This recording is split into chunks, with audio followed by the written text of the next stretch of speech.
मत सोच कि तेरी सपना पूरा क्यों नहीं होता। हिम्मत वालों का इरादा कभी अधूरा नहीं होता। जिस इंसान के कर्म अच्छे होते हैं मेरे दोस्त, उसके जीवन में कभी अंधेरा नहीं होता। नमस्कार दोस्तों, आप लोगों का स्वागत है आप लोगों का अपना यूट्यूब चैनल प्ले मैथ्स 1 पर। तो चलिए आज अपन लोग HCF का चार विधि लेकर के आ गए हैं, वो भी एक साथ लेकर के आए हैं। तो चलिए शुरुआत करते हैं HCF यानी कि मौसम, जिसका कि 4 विधि अपन लोग एक साथ लेकर के आ गए हैं। नंबर 1 में है भाग विधि अपवर्तक के आधार पर, दूसरा नंबर में, तीसरा में भाज्य गुणनखंड विधि, चौथा में यूक्लिड विभाजन एल्गोरिथम से। देखिए दोस्तों, सबकी चर्चा बारी बारी से अपन लोग करेंगे, लेकिन पहले ये चारों विधि आप लोग उतार लीजिएगा। अब देखिए सबकी चर्चा अपन लोग बारी बारी से कर रहे हैं। तो भाग विधि की यदि अपन लोग चर्चा करें तो जैसे मान के चलिए दोस्त कि कोई भी दो गो संख्या 26 है और 36 है, कह देगा कि एक एलसीएम HCF निकालो। तो HCF निकालने के लिए क्या करना है दोस्त, तो ये भाग विधि शायद आप लोग जानते होंगे, क्योंकि यह भाग विधि जो है ना, जब लोग यानी कि लोग नहीं, बच्चा 2 से 3 क्लास में रहता है ना, तबे सीख जाता है। तो इसको एक्सप्लेन करना शायद ज़रूरी नहीं समझते हैं, चूँकि यह वीडियो जो देखते होंगे तो क्लास 9th से ऊपर का बच्चा। लेकिन अब देखिए अपवर्तक के आधार पर, यानी कि ये विधि और ये विधि, दोनों विधि जो है 5 से लेकर यानी 5th to 6th स्टैंडर्ड तक में रहता है, ठीक ना। तो वो विधि रहता है 5th to 6th स्टैंडर्ड तक में, मतलब 5वां से 6ठा तक में, लेकिन 10वां के बच्चा को मालूम नहीं रहता है। तो इसीलिए इसकी चर्चा अपन लोग कर लेंगे, लेकिन वो तो सबको जानबे करते हैं, सब जानते होंगे, तो उसकी चर्चा नहीं करेंगे। तो अब देखिए दोस्त, तो ये दोनों का चर्चा करते हैं, लेकिन ये विधि जो है ना, ये अपन लोग क्लास 10th में सीखते हैं, जिसका कि हमने वीडियो बना दिया है और उसका क्लास हो गया है। यूक्लिड विभाजन एल्गोरिथम से अपन लोग इसका क्लास कर लिए हैं।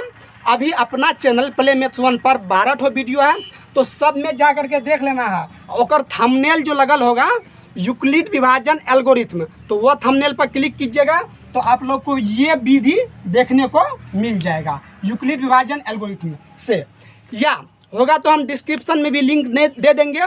और अभी नया है तो उतना देने के लिए आता नहीं है, तो वो बता दिए कि अपना वो लोग अपन लोग कर लीजिएगा, कोई दिक्कत। अब देखिए अब क्या करते हैं, तो थोड़ा मिटाते हैं, इसको मिटा देते हैं ऐसे करके। अब करेंगे अपन लोग शुरुआत, भाग विधि तो जानिएगा ये होता है, तो भाग विधि को छांट देते हैं, ठीक ना, क्योंकि वह सब जानता है, ठीक ना। अब बताएंगे 2 ठो विधि, तो अभी इसको रहने देते हैं, इसको बाद में बता देंगे। पहले बताते हैं अपवर्तक के आधार पर ये विधि। चलिए तो अपन लोग शुरुआत कर लेते हैं। अब देखिए अपवर्तक आधार पर हाईएस्ट कॉमन फैक्टर, यानी कि महत्तम समापवर्तक। तो महत्तम समापवर्तक पहले लिख लेते हैं हिंदी में, चूंकि इसका जरूरी पड़ेगा। महत्तम समाप, सॉरी यार दिखाई देता होगा कि नहीं पता नहीं, महत्तम समापवर्तक, समापवर्तक। चलिए तो ये लिख लिया। अब देखिए महत्तम समापवर्तक को समझने के लिए पहले अपना लोग को समझना पड़ेगा अपवर्तक, अपवर्तक के बाद समापवर्तक, और समापवर्तक के बाद समझेंगे अपन लोग महत्तम समापवर्तक। कोई दिक्कत। चलिए शुरुआत करते हैं अपवर्तक। अब कह देगा मान के चलिए 12, 18 और 24 का HCF ज्ञात करने के लिए, क्या ज्ञात करने के लिए दोस्त, HCF ज्ञात करने के लिए। और कह देगा कि अपवर्तक के आधार पर, यानी कि इस विधि से HCF अगर ज्ञात करो तो कराना है ना। तो देखिए कैसे करते हैं।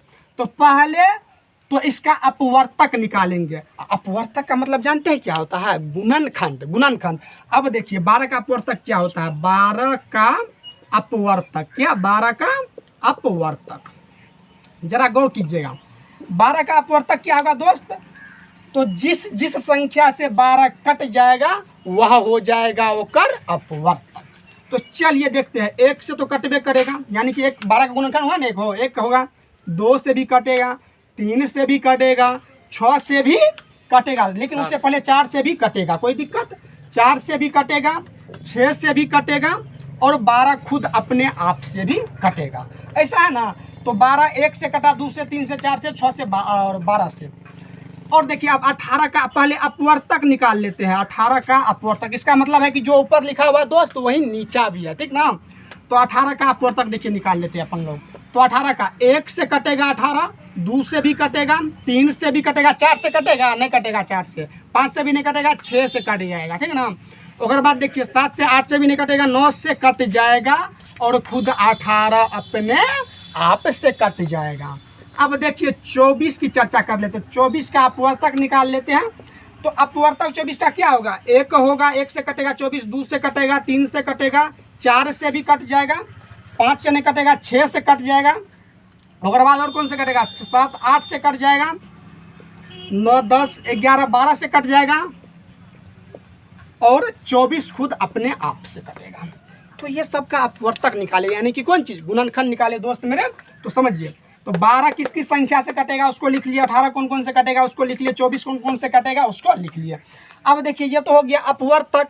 किसी संख्या का अपवर्तक वह संख्या होती है जो उस संख्या को पूरा पूरा विभाजित कर दे, इसका डिफिनेशन होता है, आप लोग लिख लीजिएगा, कोई दिक्कत। देखिए ये तो हो गया इसका अपवर्तक, कोई दिक्कत यहाँ तक।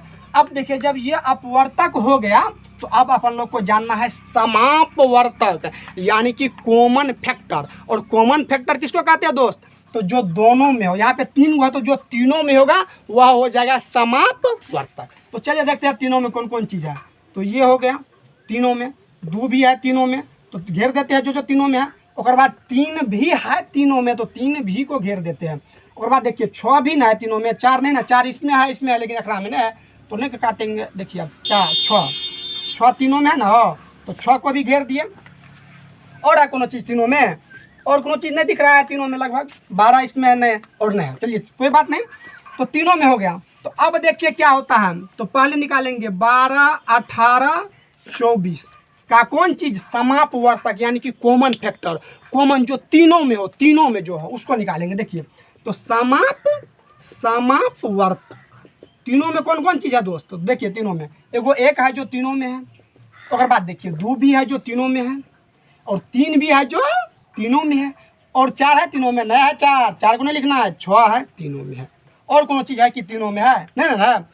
तो 1 2 3 और 6 ये तीनों में ना है मेरे दोस्त। तो अब देखिए, तो ये तो हो गया समापवर्तक, कौन चीज़ का, 12 18 और 24 का समापवर्तक। पहले निकाले अपवर्तक फिर समापवर्तक। अब कह रहा है महत्तम समापवर्तक का। महत्तम का मतलब क्या होता है दोस्त, तो जो सबसे बड़ा होगा। अब देखिए ये हो गया फैक्टर, यानी कि गुणनखंड, ये हो गया गुणनखंड, और ये हो गया कॉमन फैक्टर। समापवर्तक का इंग्लिश होता है कॉमन फैक्टर। अब जो निकालने के लिए जा रहे हैं हाईएस्ट कॉमन फैक्टर, यानी कि HCF, तो जो सबसे बड़ा होगा।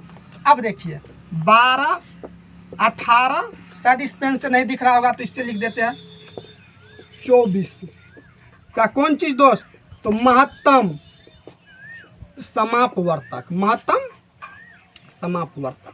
देखिए दोस्त थोड़ा, समापवर्तक में जो सबसे बड़ा हो वह क्या होगा, महत्तम समापवर्तक, यानी कि बड़ा, मतलब कॉमन फैक्टर में जो सबसे हाई हो, हाई कहने का मतलब ज़्यादा। तो अब इसमें ज़्यादा 1 है, 1 नहीं है, 1 सबसे कम है, समझे ना, 2 है नहीं, उससे भी ज़्यादा है 3 से भी ज़्यादा कौन है, ये है, यानी कि 6। तो अपना लोग का उत्तर क्या हो जाएगा, हाईएस्ट कॉमन फैक्टर, यानी कि महत्तम समापवर्तक 6 हो गया अपना लोग का उत्तर हो गया दोस्त। तो अब देखिए यदि इसमें कोई डाउट है तो बता दीजिएगा। अब चलते हैं अपन लोग, चलिए दोस्त, तो अब अपन लोग जानते हैं दूसरा विधि, वो तो समझ गया। अब देखिए दूसरा विधि की चर्चा कर लेते हैं। भाग विधि की चर्चा पहले कर लिए थे, और ये तीसरा कहिए, ठीक ना, तीसरा कहिए, ठीक ना, क्योंकि भाग का तो सब जानता है, बच्चा का है। तो अब कह देगा इसका अभाज्य गुणनखंड विधि से कौन चीज़ निकाले, HCF निकाले। तो 12 का अभाज्य गुणनखंड, अब देखिए अभाज्य गुणनखंड कैसे निकालेंगे, है देखिए 12 का अभाज्य गुणनखंड 2 6 2 3। अब कितना कहेगा कि LCM निकाल दे, अरे भाई यहाँ पे LCM नहीं है, ये है अभाज्य गुणनखंड। और अभाज्य संख्या वो होता है जो एक और स्वयं के अलावा किसी दूसरा से भी नहीं करेगा। अब देखिए 12 तो करता है 1 से भी, लेकिन अभाज्य संख्या है तो 1 को नहीं लेंगे। 2 से भी करता है तो 2 अभाज्य संख्या है तो उसको ले लिए। 3 से भी कटेगा, 4 से भी कटेगा 12 तो 4 को लेंगे, 4 को नहीं लेंगे चूँकि वह अभाज्य संख्या नहीं है। तो जो अभाज्य संख्या होगा ना उकरे लेंगे, ठीक ना, इसलिए अभाज्य गुणनखंड निकाल दे यहाँ पे। अब देखिए 18 का ले लेते हैं, 18 का, तो 9 3 3, कोई दिक्कत। अब 24 का देखिए अभाज्य गुणनखंड ले लेते हैं। 12 और 2 यानी कि 6, 2 3, ठीक है ना। तो ये सब अभाज्य संख्या हो गया, ठीक है ना।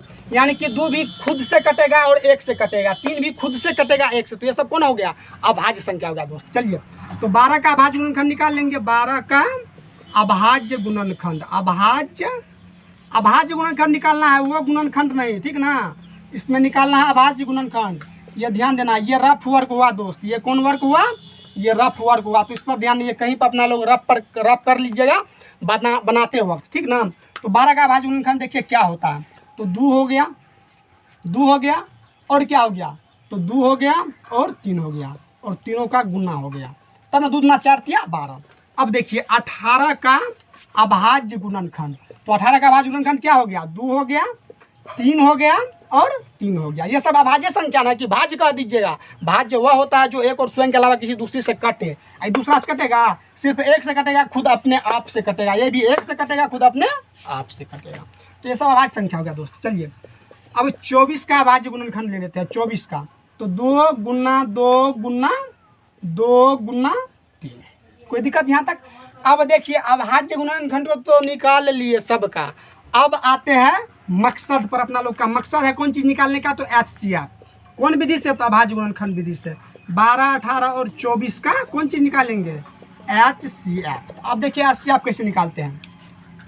अब अपन लोग को इसमें बड़ी गौर से देखना है, और गौर से क्या देखना है, तो उसको देखिए गौर से क्या देखना है कि 2 जो है ना, 2 देखिए मतलब तीनों में क्या बार आ रहा है। तीनों में देखिए, इसमें तो भैया 2 बार है, 2 इसमें 2 बार है ना, इसमें 3 बार है, इसमें 1 बार है। लेकिन तीनों में क्या बार है, तीनों में देखना है। तो तीनों में यही ठोना है, 1 बार ना है, तीनों में 1 बार है, तो 1 बार घेर लिए। अब देखिए 2 को यहाँ पर है, फिर यहाँ पे है, लेकिन यहाँ पे ना है, तो नहीं लेंगे। जो तीनों में होगा ना उसको लेंगे, क्योंकि 3 हुआ है, यहाँ पे 4 गो रहता, तो जो चारों में रहता उसको लेते, ठीक ना, वही बात है। अब देखिए और कौन चीज़ है तीनों में, तो 3 भी है। यहाँ पर 2 बार है, लेकिन यहाँ पर 1 बार, तो 1 बार 3 भी तीनों में है, और 1 बार 2 भी तीनों में है, और 1 बार 3 भी तीनों में है। तो जो चीज़ तीनों में है दोस्त वहीं को लेना है, समझ रहे हैं ना। देखिए तो 2 1 बार है, तो 2 और 1 बार 3 है। अब कहिएगा कि इस सब को कहाँ चल भेज दिए, यहाँ इस सब चढ़ने के लिए चल गया, यही समझिए। अरे भैया जो तरीका होगा वही ना कीजिएगा, कि तरीकों से बाहर कर दीजिएगा। अब देखिए तो 1 बार 2 था तीनों में, तो ले लिए। 1 बार 3 था, तो तीनों में ले लिए। यानी कि अपना लोग का HCF कितना हो गया दोस्त, तो फिर 6। और वैसे भी करके कितना निकला था दोस्त, तो 6 ही निकला था। तो दोनों तरीका से। अब कहिएगा कि यूक्लिड विभाजन एल्गोरिथम भी बता दे, अरे भैया वो बता दिए है। चैनल पर आप जाइएगा, प्ले मैथ्स 1 चैनल पर, और वहाँ पे देखिए हम आपको बता देते हैं कि वहाँ पे जाइएगा और थंबनेल में लगा होगा यूक्लिड विभाजन एल्गोरिथम, और वहाँ पे जा करके आप लोग देख लीजिएगा, ठीक ना। और आपको मैं बता देता हूँ कुछ देखिए, तो वहाँ पे जा करके देख लीजिएगा और कैसे यूक्लिड विभाजन एल्गोरिथम का से HCF अपन लोग निकाले हैं। और जो बच्चा दूध पीता है ना वो सीखेगा, चैलेंज है मेरा, समझ रहे हैं ना। तो थोड़ा आप लोग जा करके देख लीजिएगा। और भाग विधि तो भैया ये जानबे नहीं करते, तो उसको क्या एक्सप्लेन करेंगे, 12 और 18 कैसे करके नहीं होगा। हो 12 एकम 12 और 6 12, फिर यहाँ पर उतार देंगे 6 दूना 12। तो ये तो सब जानबे करते हैं। HCF 6 हो गया। अब 6 से फिर 24 में देंगे, तो फिर 6 से कट जाएगा 24, तो HCF 6 हो गया। तो ये तो अपन लोग जानबे करते हैं। तो भाग विधि अपन लोग को नहीं जानना है, ठीक ना। और यूक्लिड विभाजन एल्गोरिथम जरूर देखिएगा, डिस्क्रिप्शन होगा तो देंगे, नहीं तो नहीं देंगे। तो वहाँ पे जा करके चैनल को सर्च करके प्ले मैथ्स 1 और उस चैनल पर क्लिक करके उस वहाँ पर देखिएगा। और यदि आपको सब वीडियो पसंद आए और अच्छा लगे क्लास, तो चैनल को सब्सक्राइब कर लीजिएगा। और ये चीज़ हम लास्ट में कर रहे हैं, बोलने के लिए शुरू में भी बोल सकते थे, लेकिन लास्ट तक वीडियो को देख करके और चैनल को सब्सक्राइब कर लेना है। और सभी वीडियो पर लाइक करना है और कमेंट भी करना है कि भैया समझ में आया कि नहीं आया, या सर समझ में आया कि नहीं आया, कमेंट भी करना है दोस्त। तो मिलेंगे अपन लोग फिर कल, तब तक के लिए जय हिंद जय भारत।